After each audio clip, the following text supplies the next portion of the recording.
जानिए चरणामृत का महत्व। अक्सर जब हम मंदिर जाते हैं तो पंडित जी हमें भगवान का चरणामृत देते हैं। क्या कभी हमने ये जानने की कोशिश की कि चरणामृत का क्या महत्व है? शास्त्रों में कहा गया है, अकाल मृत्यु हरणं सर्वव्याधि विनाशन, विष्णु पादोदकं पीत्वा पुनर्जन्म न विद्यते। अर्थात भगवान विष्णु के चरण का अमृत रूपी जल समस्त पाप व्याधियों का शमन करने वाला है तथा औषधि के समान है। जो चरणामृत पीता है उसका पुनः जन्म नहीं होता।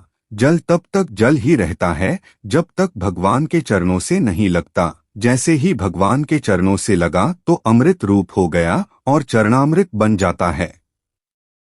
जब भगवान का वामन अवतार हुआ और वे राजा बलि की यज्ञशाला में दान लेने गए तब उन्होंने 3 पग में 3 लोक नाप लिए। जब उन्होंने पहले पग में नीचे के लोक नाप लिए और दूसरे में ऊपर के लोक नापने लगे तो जैसे ही ब्रह्मा लोक में उनका चरण गया तो ब्रह्मा जी ने अपने कमंडलू में से जल लेकर भगवान के चरण धोए और फिर चरणामृत को वापस अपने कमंडल में रख लिया।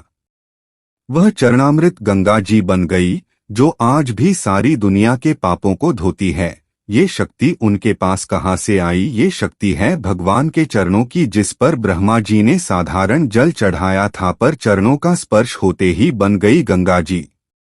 जब हम बाके बिहारी जी की आरती गाते हैं तो कहते हैं, चरणों से निकली गंगा प्यारी जिसने सारी दुनिया तारी। धर्म में इसे बहुत ही पवित्र माना जाता है तथा मस्तक से लगाने के बाद इसका सेवन किया जाता है। चरणामृत का सेवन अमृत के समान माना गया है। कहते हैं भगवान श्री राम के चरण धोकर उसे चरणामृत के रूप में स्वीकार कर केवट न केवल स्वयं भवबाधा से पार हो गया बल्कि उसने अपने पूर्वजों को भी तार दिया। चरणामृत का जल हमेशा तांबे के पात्र में रखा जाता है। आयुर्वेदिक मतानुसार तांबे के पात्र में अनेक रोगों को नष्ट करने की शक्ति होती है जो उसमें रखे जल में आ जाती है। उस जल का सेवन करने से शरीर में रोगों से लड़ने की क्षमता पैदा हो जाती है तथा रोग नहीं होते। इसमें तुलसी के पत्ते डालने की परंपरा भी है जिससे इस जल की रोगनाशक क्षमता और भी बढ़ जाती है। तुलसी के पत्ते पर जल इतने परिमाण में होना चाहिए कि सरसों का दाना उसमें डूब जाए। ऐसा माना जाता है कि तुलसी चरणामृत लेने से मेधा, बुद्धि, स्मरण शक्ति को बढ़ाता है। इसीलिए यह मान्यता है कि भगवान का चरणामृत औषधि के समान है। यदि उसमें तुलसी पत्र भी मिला दिया जाए तो उसके औषधीय गुणों में और भी वृद्धि हो जाती है। कहते हैं सीधे हाथ में तुलसी चरणामृत ग्रहण करने से हर शुभ काम या अच्छे काम का जल्द परिणाम मिलता है। इसीलिए चरणामृत हमेशा सीधे हाथ से लेना चाहिए। लेकिन चरणामृत लेने के बाद अधिकतर लोगों की आदत होती है कि वे अपना हाथ सिर पर फेरते हैं।